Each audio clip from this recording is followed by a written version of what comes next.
नाज़रीन, मिठियाणी वेझो ट्रांसफार्मर चोरी थी वञण ख़िलाफ़ रहवासन मोरो मिठियाणी रोड ब्लॉक करे एहतजाजी मुज़ाहिरो कयो।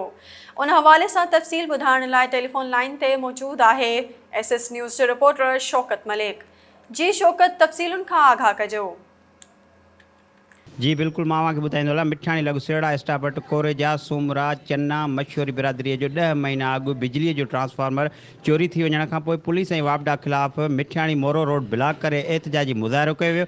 मुज़ाहिरे जी अॻुवाणी ममताज़ चन्ना, अब्दुल वाहिद सूमरो, आमिर कोरेजो, शाहिद अली कोरेजो ऐं ॿिया करे रहिया हुआ। उन मौक़े ते अॻुवाणियुनि जो चवणु हुयो त 10 महीना गुज़री वञण बावजूदि असांजे ॻोठ जी बिजली बहाल न थी सघी आहे। पुलिस FIR दाख़िल करण खां सवाइ को बि ॿूटो न ॿारियो, न ई वापडा वारनि तरफ़ां को नओं ट्रांसफार्मर मिली सघियो। असां बिजली न हुअण सबबि केतिरियुनि मुश्किलातुनि खे मुंहुं ॾियण ते मजबूर आहियूं। एहतियात दौरान मिठियाणी खां मोरो रोड ब्लॉक कयो वियो, जंहिं सबबि केतिरियूं ई गाॾियूं बीहजी वयूं।